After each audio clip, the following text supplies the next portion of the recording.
తెలంగాణ రాష్ట్ర విశాల ప్రయోజనాల లక్ష్యంగా పనిచేయాలని ఎంపీలకు ముఖ్యమంత్రి రేవంత్ రెడ్డి సూచించారు. ఈ విషయంలో రాజకీయాలకు అతీతంగా కలిసి ముందుకు సాగుతామని పిలుపునిచ్చారు.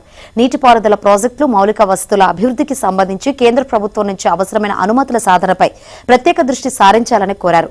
పార్లమెంటు వర్షాకాల సమావేశాలు ఈ నెల 20వ తేదీ నుంచి ప్రారంభం కానున్న నేపథ్యంలో కేంద్రంలో పెండింగ్లో ఉన్న అంశాలపై ఎంపీలకు ప్రజాభవన్లో పవర్ పాయింట్ ప్రజెంటేషన్ ఏర్పాటు చేశారు.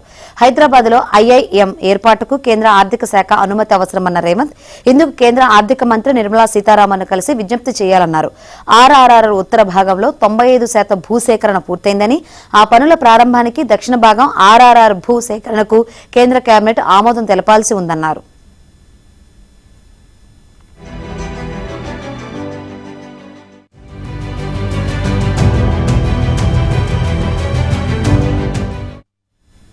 మూసీ పునర్జీవ పనుల్లో మొదటి దశ టెండర్లకు వచ్చిందన్న సీఎం రేవంత్ రెడ్డి వీటిని అర్బన్ ఛాలెంజ్ ఫండ్ కింద తీసుకునే విషయంలో కేంద్రం అప్రూవల్ లెటర్ ఇవ్వాల్సి ఉందన్నారు.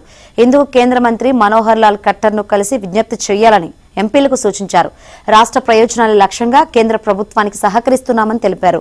హైదరాబాద్ మెట్రో ఫేజ్ 1 స్వాధీనం, ఫేజ్ 2 విస్తరణకు సంబంధించి కేంద్ర ప్రభుత్వంతో చర్చల సరళిని సీఎం రేవంత్ ఎంపీలకు వివరించారు. ఇందుకు ఎస్బీఐ క్యాప్స్ ను కన్సల్టెంట్ గా నియమించేందుకు కేంద్ర ప్రభుత్వం అంగీకరించిందని, ఆ ప్రక్రియ త్వరగా ముందుకు సాగేలా చూడాలని ఎంపీలకు సూచించారు. ఈ విషయంలో ప్రత్యేక దృష్టి సారించాలని బీజేపీ ఎంపీలు ఈటెల రాజేందర్, కొండా విశ్వేశ్వరరెడ్డిలకు విజ్ఞప్తి చేశారు.